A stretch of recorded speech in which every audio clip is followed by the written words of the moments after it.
버킷리스트 무슨 말이죠? 죽기 전에 꼭 한 번은 해보고 싶은 것들을 정리한 목록, 그 버킷리스트를 합니다. 가지고 있습니까? 버킷리스트? 뭐 이런 거죠. 예를 들면 저의 버킷리스트 중에 하나, 죽기 전에 스위스 융프라우에 꼭 한번 가보기. 거기에 가서 신라면 한번 꼭 먹어보고, 그리고 성지순례 가기. 뭐 캐나다 옐로나이프에 가서 오로라 보기. 악기 연주 하나 배워서 제대로 한번 해보기. 뭐 이런 것들, 이런 내 인생에 죽기 전에 꼭 한번 해봤으면 좋겠다라고 정말 소원하고 바라는 그런 간절한 마음을 담아 목록을 정리한 거, 이런 것들을 버킷리스트라고 합니다. 또 요즘은 그 소확행이라는 말이 있죠. 소확행이 뭐예요? 소소하지만 확실한 행복. 작지만 이건 나에게 정말 확실한 행복을 준다. 그런 것들 뭐가 있어요? 나에게 소확행은 나리. 우리 반려견을 보면 소확행이 있다. 또 예를 들면 어떤 이런 사람들이 있습니다. 좋아하는 음악을 탁 들으면서 뷰가 좋은 그 도로를 드라이브 쫙 할 때, 그 여유를 즐길 때 작지만 확실한 행복이 있다. 또 따뜻한 물에 몸을 탁 담그고 내가 좋아하는 재미있는 영상을 그 따뜻한 물 안에서 혼자 보고 즐기고 있을 때 확실한 행복이 주어진다는 거죠. 사랑하는 사람과 좋은 뷰가 있는 카페에서 멋진 그 환경을 자연 환경을 바라보면서 커피 한 잔을 마시며 대화를 나눌 때, 그럴 때 소확행. 정말 좋아하는 사람과 함께 맛집에 가서 맛있는 것을 먹을 때, 또 이런 경우도 있답니다. 요즘 보니까 찾아보니까 소확행 중에 택배를 시켰고 택배가 와서 언박싱 할 때, 그럴 때 작지만 확실한 행복이 있다, 이렇게 얘기를 하더라고요. 버킷리스트, 그리고 또 소확행 하는 것들, 이런 내가 좋아하고 내가 원하고 바라는 것들, 그런 것들을 사람들은 누구나 가지고 있습니다. 여러분도 아마 다 가지고 있을 거예요. 뿐만 아니라 우리는 각자가 원하는 기도의 제목이나 소원이나 바람들이 다 있습니다. 그래요? 예. 내가 바라고 원하는 것들, 근데 중요한 것은 내가 바라고 소원하는 것들, 이 것들이 하나님께서 원하시고 바라는 것들과 같을까? 차이가 만약에 있다면 얼마나 어떻게 나는 것일까? 그래서 원래 오늘 설교 제목을 제가 내가 원하는 것과 하나님께서 원하시는 것, 이렇게 길게 잡으려고 하다가 짧게 그냥 했습니다. 내가 원하는 것 이렇게 했는데, 내가 원하는 것과 하나님께서 원하시는 것의 그 차이, 그것이 얼마나 될까? 여러분, 갭 차이라는 말 들어봤습니까? 이게 무슨 뜻이에요? 갭 차이. 이 갭이라는 영어 단어와 차이라는 이 단어가 합쳐진 합성어예요. 갭이라는 단어가 어떤 뜻이냐? 공간적으로는 틈이 있다. 갭이라는 단어가 공간적으로는 틈, 시간적으로는 공백이 있다. 그 갭이라는 뜻이에요.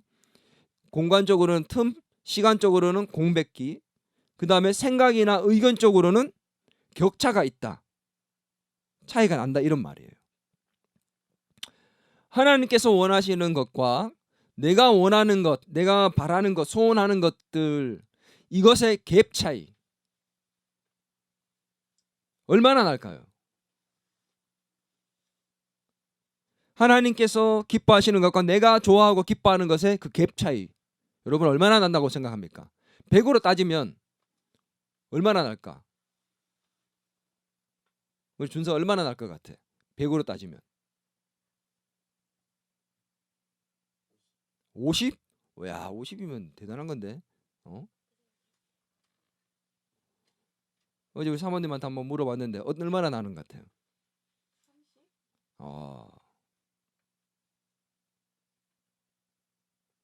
체리는 얼마나 나는 것 같아요?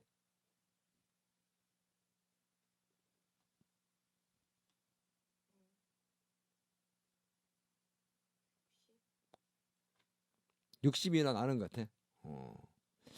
각자가 내가 살아가고 있으면서 내가 바라고 소원하는 것이 하나님께서 원하시고 바라는 것과의 그 갭 차이가 얼마나 나는지 자기 스스로는 어느 정도 느끼고 있을 겁니다.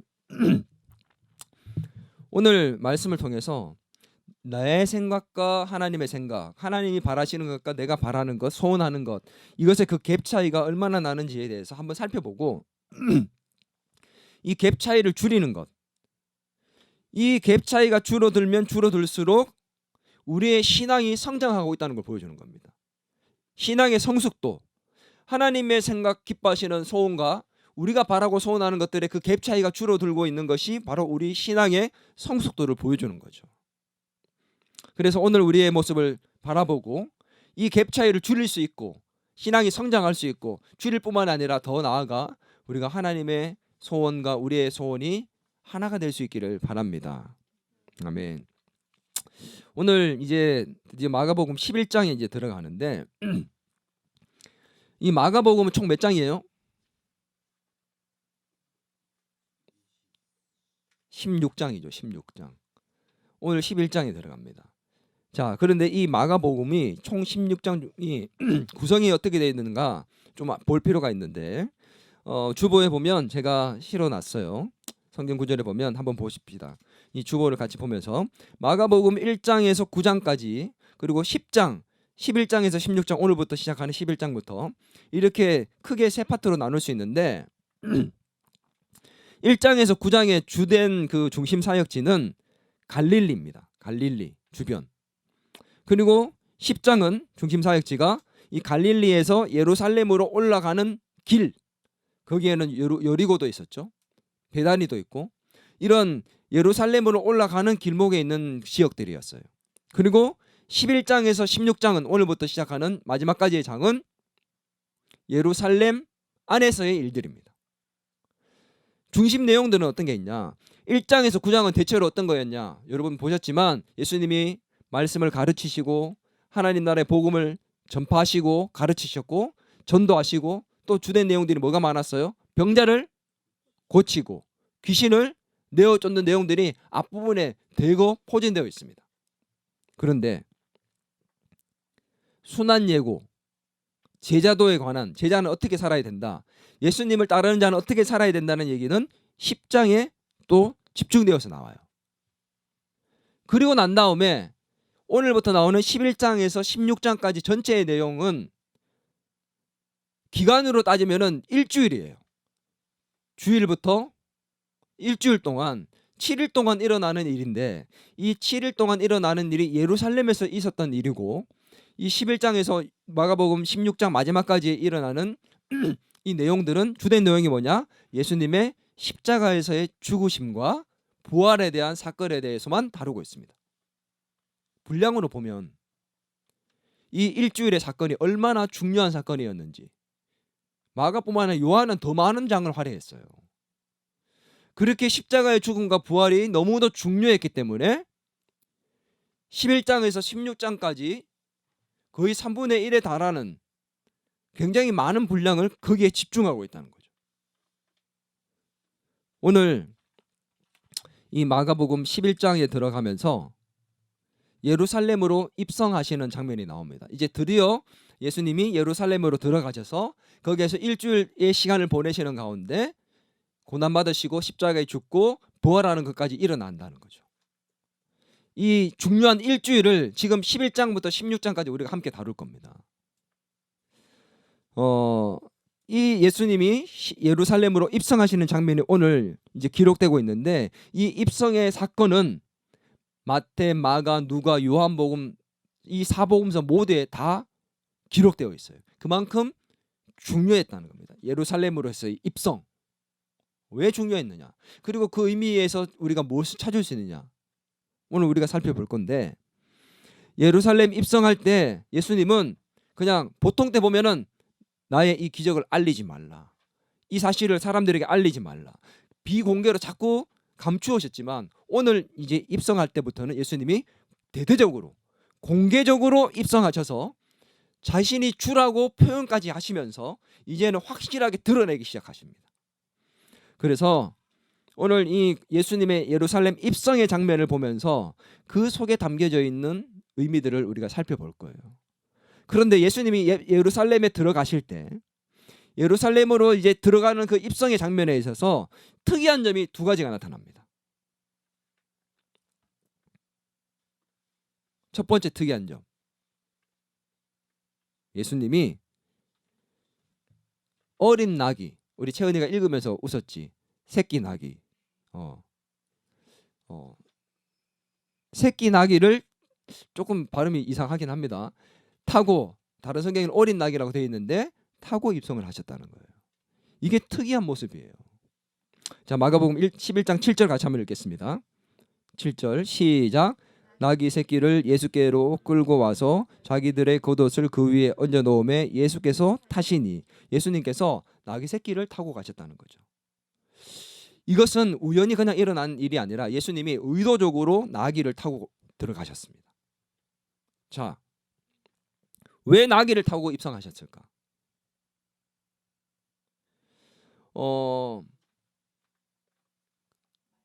예수님께서 그냥 아무 생각 없이 어린 나귀를 타고 들어간 게 아니에요. 의도를 갖고 타고 가셨습니다. 두 가지 이유가 있습니다.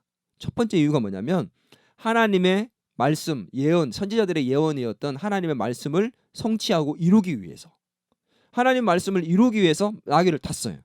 이게 무슨 말이냐? 마태는 이 동일한 사건을 이 마태복음 21장에서 보면 선지자가 예언한 것을 이루기 위해서 예수님이 타고 가셨다 이렇게 기록을 하고 있어요. 한번 읽어볼까요? 21장 4절에서 5절입니다. 시작. 이는 선지자를 통하여 하신 말씀을 이루려 하심이라. 일러스되 시온의 딸에게 이르기를 내 왕이 내게 임하나니 그는 겸손하여 나귀 곧 몽에 매는 짐승의 새끼를 탔도다 하라 하였느니라. 선지자가 그렇게 예언을 했다는 거죠. 그 선지자가 누군 줄 압니까? 스가랴. 말라기 전에 거의 한 400~500년 전에 있었던 그 스가랴 선지자가 예언했던 그 예언을 이루기 위해서 예수님이 그 나귀를 타고 들어갔다는 겁니다. 스가랴 선지자의 예언을 한번 보겠습니다. 9장 9절입니다. 같이 읽습니다. 시온에 따라 크게 기뻐할지어다. 예루살렘에 따라 즐거이 부를지어다. 보라, 내 왕이 내게 임하시나니 그는 공의로우시며 구원을 베푸시며 겸손하여서 나귀를 타시나니 나귀의 작은 것 곧 나귀 새끼니라. 똑같죠? 마태복음에 기록된 거랑 스가랴 9장 9절 말씀에 기록된 거랑 똑같은 내용이에요. 근데 그것을 예수님이 이루시기 위해서, 그 선지자의 예언을 이루기 위해서 나귀를 타고 들어갔다는 거죠. 근데 나귀를 타는 것이 어떤 의미냐, 이게 중요한 겁니다. 스가랴 선지자가 예언을 했는데 그 나귀를 타고 들어가는 게 왜? 스가랴 선지자가 예언할 거면 좀 멋있게 군마를 타고 하얀색 백마를 타고 입성할 거다 이렇게 얘기하면 얼마나 멋있었어. 그걸 이루기 위해서 예수님이 하얀 백마를 딱 타시고 멋지게 바바밤 노래 부르면서 그렇게 탁 들어가면 얼마나 멋있겠어. 근데 그냥 나귀도 아니야. 한 번도 타지 않은 정말 어린 나귀, 다 큰 어른이 작은 그 나귀를 타고 가는, 뒤뚱거리는, 한 번도 사람을 태워보지 않아서 사람을 타니까 어색해서 기우뚱기우뚱거리는 우스꽝스러운 모습으로 예수님이 지금 예루살렘으로 입성을 하고 있다는 겁니다. 왜 나귀를 타고 가셨느냐? 왜일 것 같아요? 오늘 보니까 겸손하여 나귀를 타신다. 나귀는 그 당시에 오늘 보니까 뭐를 실었다고 나옵니까? 멍에를 메었. 뒤에 이렇게 짐을 싣고 가는 것을 메고 짐을 싣고 다니는 거였어요. 근데 예수님은 그런 나귀를 타고 가셨습니다. 여러분, 그때 당시에 예수님이 메시아가 오시면 나귀를 타고 입성한다는 소문들이 이미 다 나 있었고 다 백성들은 알고 있었습니다. 자, 그런데 메시아가 오실 때 사람들은 어떤 생각과 기대를 갖고 있었냐면 메시아가 오셔서 로마 군대를 물리치고 다윗의 왕국을 다시 이루어서 우리를 잘 먹고 잘 살게 해줄 거라는 이런 기대가 있었기 때문에 메시아가 오실 때는 진짜 멋지게 등장할 거라 생각했어요. 마국간에서, 베들레헴의 그 마국간에서 초라하게 태어날 거라 생각도 못했고, 입성을 하실 때도 뭔가 좀 남다르게 군마를 타고 멋있게 딱 등장할 거로 생각했습니다. 근데 예수님께서는 나귀를 타고 입성하셨어요. 군마를 타고 승리하는 그런 모습으로 멋지게 등장한 게 아니라 어린 나귀를 타며 어떻게 뭘 보여주기 위해서? 겸손을 보여주시기 위해서. 그리고 본인은 이것을 통해서 그들이 기대하고 생각했던 것과 다르다는 것을 보여주시고 싶었습니다. 그래서 오늘 보면 새끼 나귀를 타고 등장하신 것은 구약에서 예언을 이루기 위한 것이었고, 이것을 통해 예수님이 십자가에 죽는 사건, 십자가로 가는 그 길이 우연이 아니라 하나님의 인도하심과 뜻 가운데 있다는 것을 보여주시고 싶었던 거죠. 그래서 내가 너희들이 생각했던 그 메시아, 나귀 타고 등장했던 그 스가랴 선지자의 말씀을 이루는 그 메시아가 바로 나다라는 것을 공개적으로 드러내기 싶었기 때문에 그것을 나타내시기 위해서 지금 나귀를 타고 간다는 거죠. 무슨 말인지 이해가 됩니까? 저를 한번 볼까요?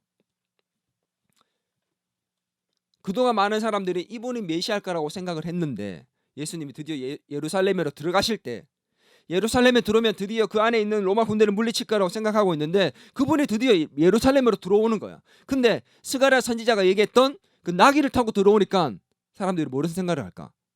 정말 이분이 맞구나. 그리고 예수님은 내가 바로 그 메시아란 것을 공개적으로 드러내시고 싶어서 이 나귀를 타고 입성을 하셨던 거죠.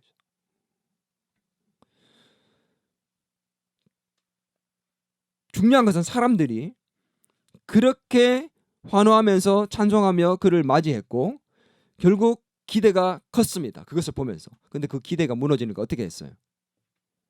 그렇게 환호했던 그 백성들이 예수님을 십자가에 못 박으라고 얘기했던 사람으로 돌변하게 됩니다. 일주일 상간에.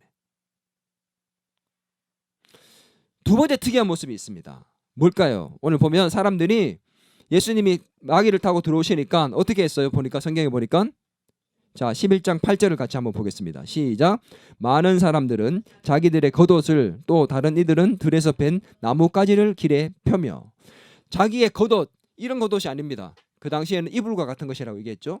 이렇게 둘둘 많은 그 겉옷을 다 펼쳤습니다.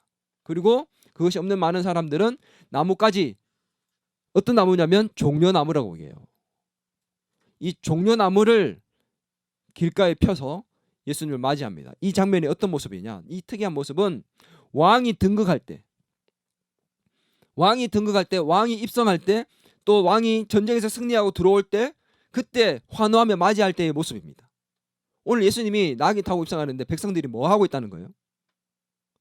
왕이 입성하고 왕이 등극하는 것을 지금 맞이하는 모습으로 똑같이 그들에게 하고 있다는 겁니다. 그것을 이스라엘 백성들만 본 게 아니라 종교 지도자들과 헤롯 왕까지 다 보게 되는 거죠. 오늘 예수님께서 이렇게 이스라엘의 왕으로 지금 입성하고 있는 장면을 보여주는 거죠. 내가 메시아로 이 땅에 왔고 내가 너희들의 왕으로 지금 오고 있다는 것을 보여주는 장면이 바로 오늘 이 입성의 모습입니다. 자, 이것을 요한복음과 누가복음에서도 사람들이 예수님을 맞이하는 그 모습 속에서 뭐라고 얘기했는지 살펴볼 수 있는데 바로 이스라엘의 왕이라고 얘기했어요. 한번 볼까요? 요한복음 12장 13절 같이 한번 읽겠습니다. 종려나무 가지를 가지고 맞으러 나와 외치되 호산나 찬송하리로다. 주의 이름으로 오시는 이 곧 이스라엘의 왕이시여. 이제 대놓고 뭐라고 얘기합니까? 사람들이 이스라엘의 왕이시여 이렇게 얘기합니다. 모습만 그런 게 아니라 사람들이 이제 이스라엘의 왕이라고 이제 말을 해버려요. 누가복음도 볼까요? 19장 38절 시작. 이르되 찬송하리로다. 주의 이름으로 오시는 왕이여. 하늘에는 평화요 가장 높은 곳엔 영광이로다. 사람들이 뭐라고 외쳤다고? 왕으로 부르짖었다는 겁니다. 예수님 말리지 않습니다. 드디어 공개적으로 왕으로 입성하시는 모습, 마귀를 타고 내가 메시아로서 이제 들어간다 라는 걸 보여주셨고, 사람들도 이제 대놓고 왕이시여라고 외쳤습니다. 이제 죽기로 작정하신 것과 마찬가지예요. 근데 이 모습 속에서 예수님은 나는 다른 왕들과 다르다라는 것을 보여주고 싶어 했습니다. 어떤 거요? 그 당시에 예수님 시대에 자기가 메시아로 얘기한 사람들이 예수님만 있었던 게 아니에요. 많은 사람들이 내가 메시아라고 얘기하면서 등장을 했습니다.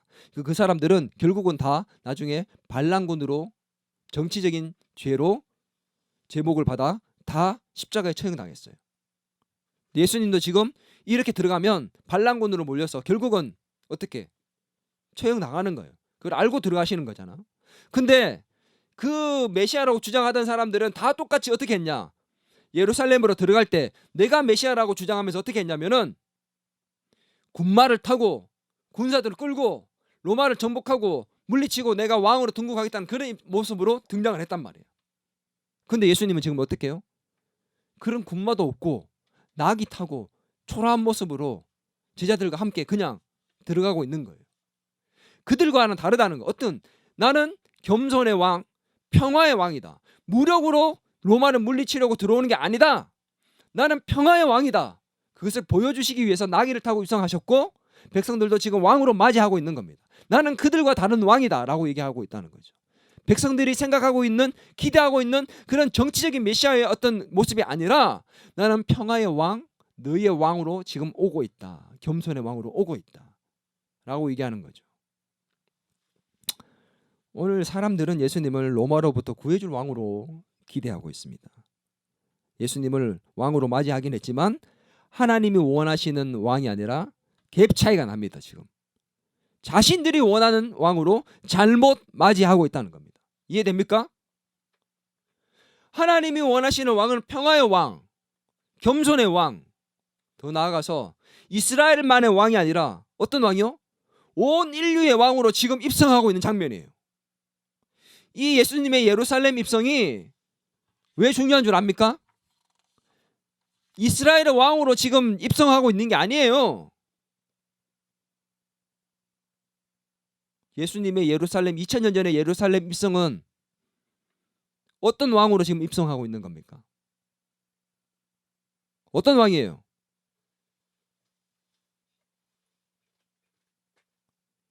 온 인류의 왕으로 입성하고 있는 겁니다. 전 세계의 왕으로. 그 말은 무슨 말이냐?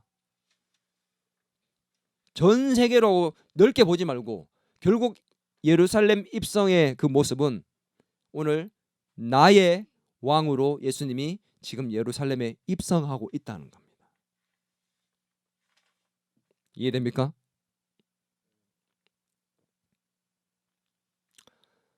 예수님께서 왕으로 입성하셨지만 사람들은 잘못된 왕으로 생각하고 인식하고 맞이했습니다. 인류 역사의 가장 중요한 한 주간이 예루살렘 입성으로 시작되었습니다. 정말 전 세계의 그 인류 역사에 가장 중요한 그 한 주간, 그것이 예루살렘에서 시작이 되었어요. 그 시작은 왕의 입성이었습니다. 온 인류의 왕으로서의 입성, 바로 저와 여러분의 왕으로 입성하신 겁니다. 여러분은 예수님을 나의 진정한 왕으로 맞이하셨습니까?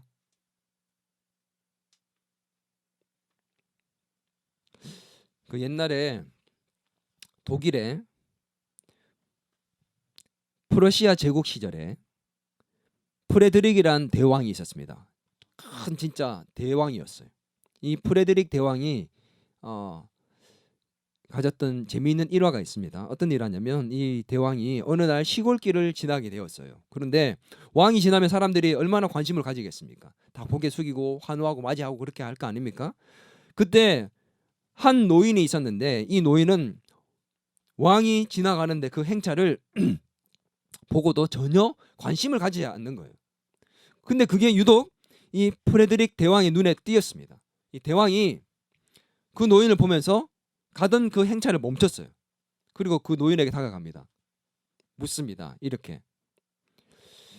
노인장, 당신은 누구시오? 근데 내가 지나가는데 그런 게 관심이 없나? 이렇게 생각하면서 묻습니다. 당신은 누구시오? 이렇게 물어요. 그랬더니 그 노인이 이 프레드릭 대왕을 탁 쳐다보면서 뭐라고 얘기했느냐? 나 나는 왕이요. 이 프레드릭 대왕이 깜짝 놀랐습니다. 당황해하며 내가 왕인데 지가 왕이라고 하잖아 지금. 그래서 깜짝 놀라면서 아니 당신은 그럼 어느 나라의 왕이요? 이렇게 물어봐요. 조금 이상한데라는 생각을 하면서도 묻습니다. 어느 나라의 왕이요? 이렇게 물어봤어요. 그랬더니 그 노인이 뭐라고 얘기한 줄 압니까? 나는 나 자신의 왕국의 왕이요. 이렇게 얘기한 거예요.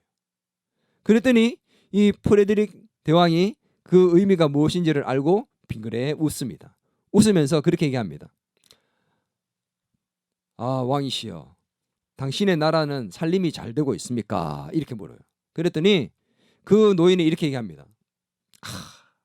바로 그게 문제요. 이렇게 얘기합니다. 그게 문제요.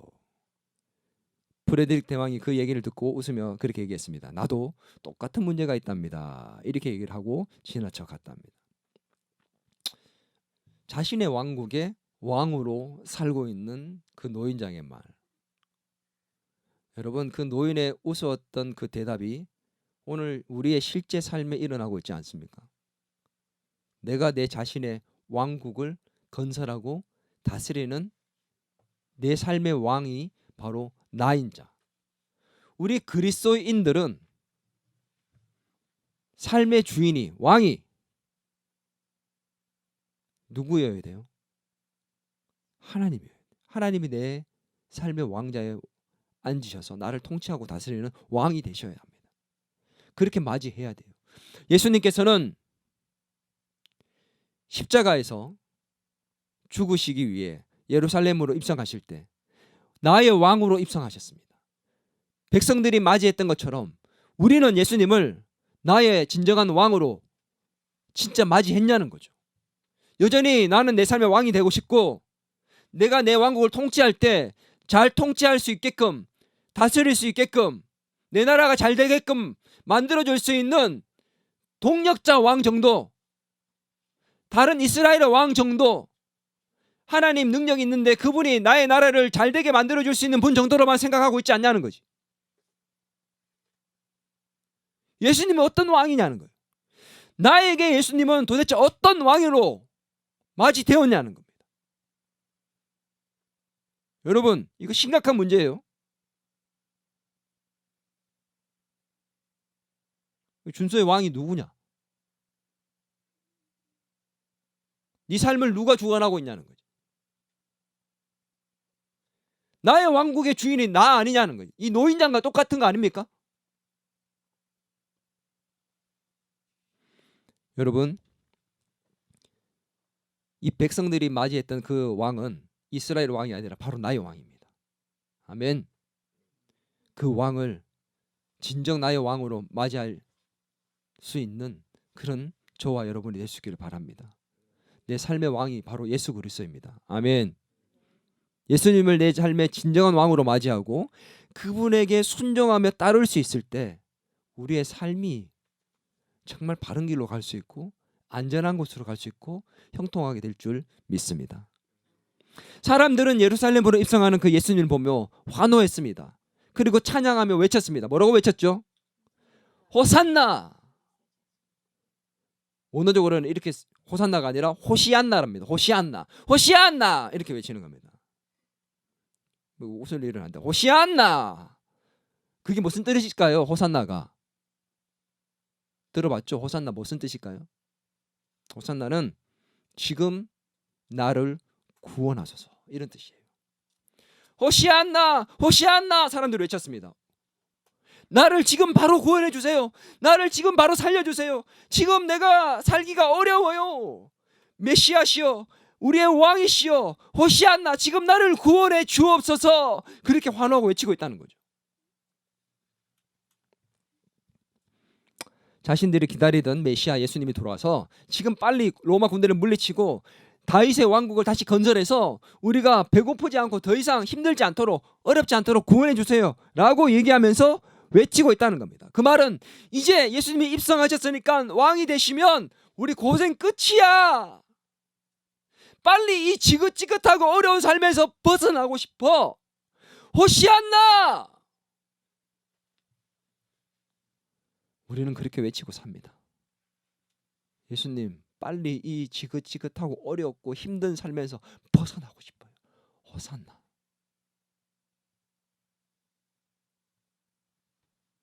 사람들이 왜 환호했어요? 왜 소리 지르고 찬송했습니까? 예수님을 왜 그렇게 호산나라고 외치면서 다윗의 나라라고 외쳤습니다. 다윗의 나라요, 호시안나라고 외치면서 그 다음에 다윗의 나라라고 외칩니다. 한번 볼까요? 이 마가복음 11장 9절에서 10절 같이 한번 보겠습니다. 시작. 앞에서 가고 뒤에서 따르는 자들이 소리 지르되 호산나 찬송하리로다. 주의 이름으로 오시는 이여 찬송하리로다. 오는 우리 조상 다윗의 나라여 가장 높은 곳에서 호산나 하더라. 다윗의 나라여, 그 뭐예요? 메시아로 오신다. 우리의 왕으로 오신다. 호산나 빨리 구원해 달라는 거예요. 그들이 지금 바라고 원하는 게 뭐예요? 로마를 물리치고 자기들이 잘 살 수 있는 나라를 만들어주는 그런 메시아. 그들이 원하는 것은 그것입니다. 누구에게 초점이 맞춰져 있죠? 자기 자신에게. 자기가 잘 먹고 잘 살기 위해서 왕이 필요한 거예요. 우리는 누구를 위해서 존재합니까? 우리는 이 사람들과 다릅니까? 어떤 마음으로 호산나 외치고 있냐는 거. 나를 이 어려움에서 구해달라고 어떤 마음으로 외치고 있냐는 거지. 사람들은 예수님을 왕으로 맞이하긴 했어요. 그런데 자기가 잘 먹고 잘 살기 위해서 자기를 잘 먹고 잘 살게 해줄 왕으로 맞이했던 겁니다. 잘못된 생각으로 왕을 맞이하고 있던 겁니다.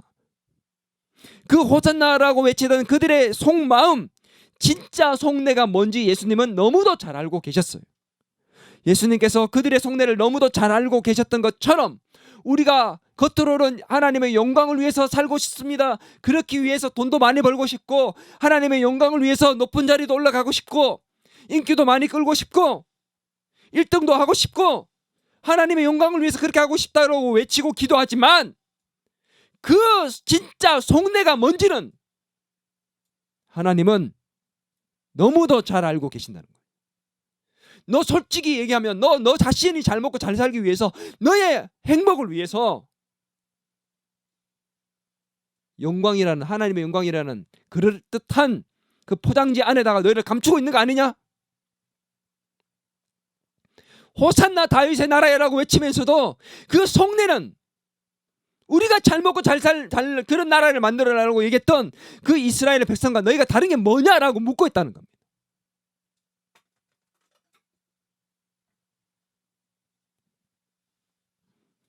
예수님은 하나님의 뜻을 이루는 것이 삶의 이유였습니다. 그러나 사람들은 자신의 뜻과 소원을 이루기 위해서 예수님을 따랐습니다. 예수님의 생각과 소원, 그들의 생각과 소원은 너무도 큰 갭 차이가 났다는 거지. 우리는 이 갭 차이가 얼마나 납니까? 여러분, 믿음이 자라고 성장하면 내 믿음이 커져가면 커져갈수록 내 뜻과 내 소원이 아닌 하나님의 뜻과 소원에 점점 더 집중하게 되어지게 돼 있어요. 날이 갈수록 내가 원하는 것에 더 집중하기 시작하고 있다면, 더 기도하고 있는 것들이 그런 쪽으로 가고 있다면 신앙이 자라고 있는 게 아니에요. 성경을 많이 보고 있고 예배를 잘 드리고 있고 기도 생활을 많이 하고 있는데 우리의 집중이 점점 더 나에게 집중되어지고 있고 내 나라와 내 왕국을 잘 먹고 잘 살기 위해서 만들고 있다면 제대로 가고 있는 게 아니라고.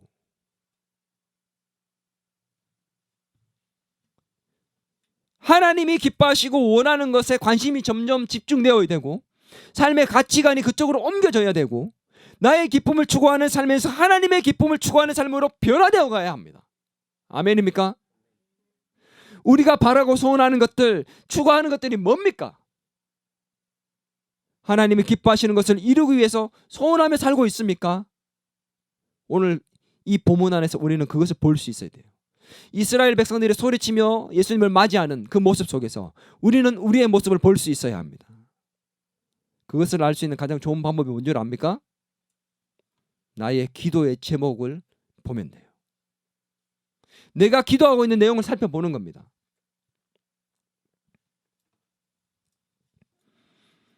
주된 내용이 뭐예요? 여러분 기도하고 있는 내용의 주된 내용이 뭡니까? 돈 문제 해결하는 거? 돈 많이 벌기 위해서? 좋은 회사에 들어가는 거?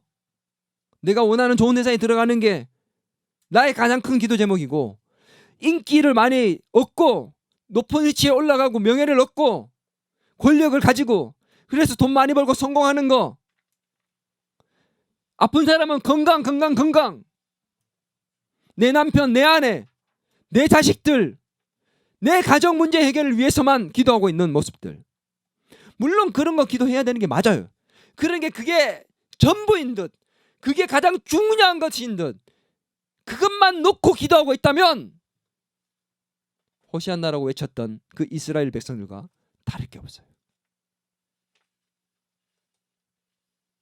우리 기도의 내용이 다 그런 거라면 이제는 바뀌어야 됩니다. 이기적인 마음과 이기심이 가득 찬 기도에서 하나님께서 기뻐하시는 기도로 바뀌어야 합니다. 우리 기도를 점검해 봤을 때 어떤 마음이 듭니까? 오늘 우리는 하나님 나라를 위해서 예수님께서 주기도문에서 기도했던 것처럼, 예수님 말씀하셨던 것처럼 먼저 그의 나라와 그의 의를 구할 수 있는 그런 자들이 되어야 될 줄 믿습니다. 교회와 나라를 위해서 여러분 기도합니까? 내 기도 제목을 놓고 간절히 기도하는 것만큼 이 더 기쁨의 교회를 위해서 간절히 기도하고 있습니까? 하나님 나라가 확장되기 위해서 기도하고 있습니까? 예수 믿지 않는 영혼들을 보면서 안타까운 심정으로 저 영혼이 예수 믿었으면 좋겠다는 마음을 그를 위해서 기도하고 있나요? 구원받지 못한 가족이나 친구들을 보면서 안타까운 마음으로 그들을 위해 기도하고 있습니까? 내 가정을 위해서는 불철주야 기도하고 금식하며 기도하지만, 나를 위해서는 그렇게 기도하지만 내 주변에 있는 힘든 이웃을 위해서 그렇게 기도하고 있냐는 거예요. 힘든 사람들을 위해서, 또 내가 속한 직장을 위해서 기도하고 있는 게 얼마나 되냐는 거지. 나라가 힘들고 어려워요. 지금 이제 경제적인 위기가 다가올 거라고 얘기합니다. 국가의 위정자 대통령을 비롯해서 많은 사람들이 욕을 얻어먹고 힘들어하고 있을 때 우리는 나라를 위해서 뭘 위해 기도했냐는 거예요. 불평불만만 하고 있어요. 국가가 도대체 뭐 하고 있냐? 대통령 뭐 하고 있냐? 국회의원들은 뭐 하고 있냐? 정치를 왜 이따위로 하냐? 맨날 똑같아. 이런 욕이나 하고 불평이나 하면서 얼마나 이 나라를 위해서 기도하고 있냐는 거죠. 금식하며 울며 기도했던 느헤미야처럼 나라를 위해서 정말 마음으로 기도하고 있는 것들이 있냐는 거죠. 나를 위해서는 불철주야 기도합니다. 우리의 기도가 변해야 합니다. 지경이 넓어지고, 기도의 지경이 넓어지고 방향이 바뀌어야 됩니다. 아멘. 나의 소원과 기쁨만을 위해서 살아가던 우리가 내 삶의 왕자에 내가 왕이 되어서 살고 내 나라와 내 왕국을 잘 건설하고 잘 먹고 잘 사는 나라를 만들기 위해서 발부딪혔던 우리가 하나님 나라를 위해서 기도하고 발부딪힐 수 있는 우리의 소원을 가진 자가 될 수 있기를 바랍니다. 내가 소원하고 바라는 것들이 하나님께서 기뻐하시고 소원하는 것들과 그 갭 차이가 점점 줄어들 수 있기를 바랍니다. 그래서 결국은 내가 소원하는 것과 하나님이 소원하는 것, 그것이 같아질 수 있기를 주의 이름으로 축원합니다. 그럴 때 먼저 그의 나라와 의를 구하고 살아갈 때 다른 것들은 우리 하나님께서 넉넉히 채워주실 줄 믿습니다.